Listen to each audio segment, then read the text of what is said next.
Sejak masih kecil kita sering mendengar mitos bahwa setiap manusia di dunia memiliki 7 kembaran tidak sedarah yang disebut sebagai doppelganger.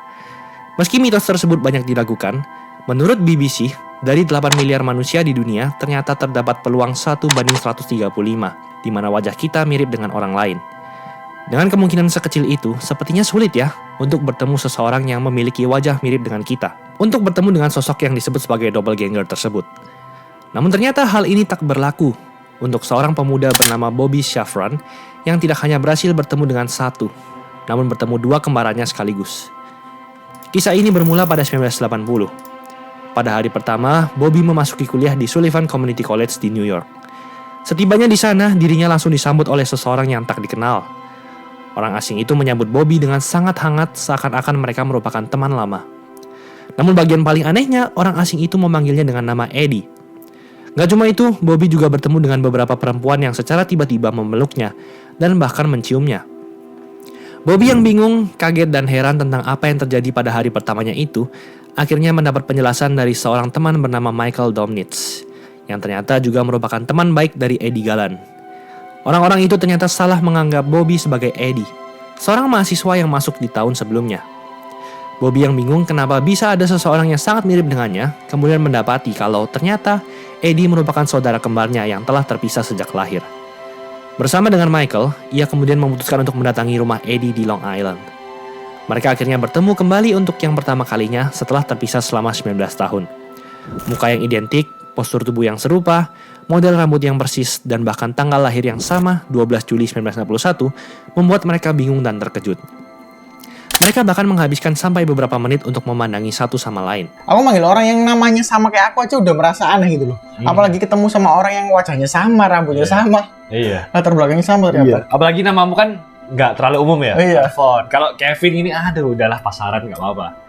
Dia ini terpisah sejak lahir. Iya. Berarti mirip sama episode kita yang awal-awal dulu. Ada tuh yang terpisah iya, terus hidupnya sama persis. Iya. Tapi ini apakah sama persis juga? Sepertinya enggak Sepertinya tidak sepersis itu ya. Itu tidak masuk akal itu. Meski sangat mengejutkan, kisah reuni mereka tidak terhenti sampai di sana. Beberapa bulan setelahnya, ibu angkat Eddie tiba-tiba mendapat sebuah panggilan telepon dari nomor yang tak dikenal. Telepon itu mengeluarkan suara, "Saya pikir saya yang ketiga." Penelepon itu ternyata merupakan David Kelman, kembar ketiga yang ternyata juga terpisah sejak lahir.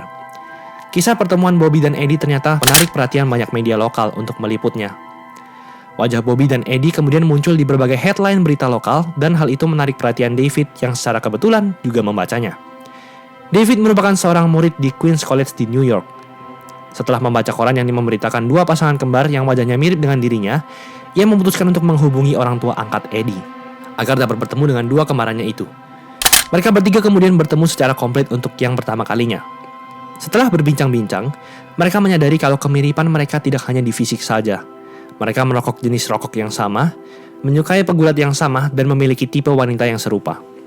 Kisah pertemuan mereka bertiga dengan cepat menjadi sensasi di koran, majalah, dan televisi. Mereka juga mendadak menjadi pribadi yang terkenal yang menuntut mereka memperoleh banyak uang juga. Kembar tiga ini kemudian memutuskan untuk tinggal bersama di sebuah apartemen. Di sana mereka selalu mengenakan pakaian yang sama dan menyelesaikan kalimat satu sama lain.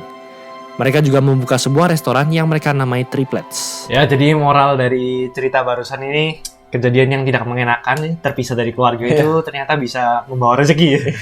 Jadi terkenal mereka. Iya, jadi terkenal, banyak uang, bahkan bisa buka restoran bareng. Iya, sampai buka restoran. Iya. Sebanyak apa ini? Wow. Dari yang pertama terpisah, jadi deket banget. Apalagi itu kan kejadiannya di 1980-an ya. Coba di zaman sekarang, sosial media sudah kayak merebak sekarang ini. Pasti kan lebih jauh terkenal, lebih dapat uang lebih banyak. Iya. Bisa sampai sini, sampai Indonesia. Itu kan di negara lain. Iya. Kebahagiaan mereka ternyata tidak berlangsung begitu lama. Retakan antar saudara kembar ini kemudian muncul dan mereka mulai menjauh dengan satu sama lain. Hal ini memuncak pada kematian Eddie tahun 1995. Eddie Galan yang memiliki masalah dengan ayah angkatnya masuk ke rumah sakit akibat depresi. Tekanan mental yang ia alami membuatnya memutuskan untuk mengakhiri hidup dengan menembak diri. Kedua saudara Eddie yang dilanda kesedihan juga mulai menjauhi satu sama lain. Tidak hanya itu, di tahun yang sama, mereka dikejutkan dengan suatu kabar yang menggemparkan semua orang. Kabar tersebut adalah suatu artikel mengenai penelitian psikologi yang dipublikasikan oleh Lawrence Wright. Studi tersebut ternyata menggunakan kembar tiga ini sebagai objek penelitian. Tapi memang kehidupan itu seperti roda ya. Ada kalanya di bawah, terus dia naik. Terus sekarang jatuh lagi, bahkan dengan cara yang terbilang tragis ya, meninggal bunuh diri. Puluhan tahun sebelumnya, sebuah tim peneliti yang dipimpin oleh Peter Neubauer dibentuk dengan bantuan dari agensi adopsi anak.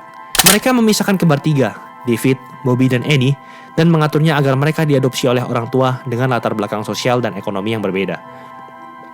David diadopsi oleh keluarga kelas pekerja, Eddie diadopsi oleh keluarga kelas menengah, dan Bobby diadopsi oleh keluarga kelas atas.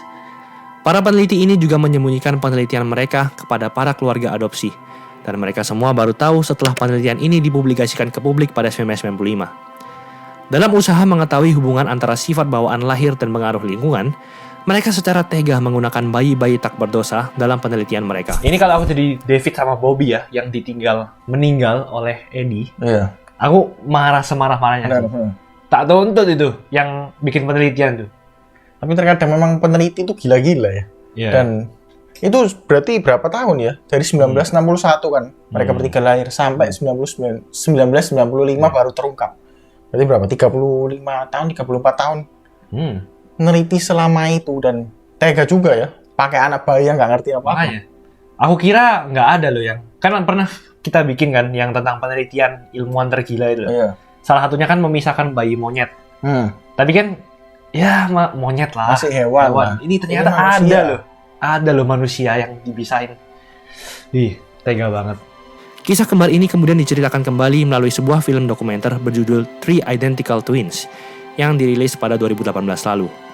Melalui wawancara, baik Bobby maupun David mengaku masih kecewa akan fakta bahwa mereka telah menjadi subjek dari penelitian yang tak manusiawi.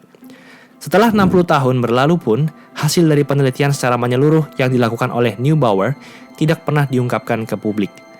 Dokumen-dokumen tersebut hingga kini masih tersimpan di Yale University dan akan tetap berada di sana hingga 2065. Oh, ini berarti hasil penelitiannya belum diungkap ya? Jawaban dari penelitian ini belum diungkap. Karena kalau diungkap ya bisa-bisa tambah lebih kacau lagi mungkin. Tapi aku bingung kenapa kalau harus 2065 itu. Lama banget ya.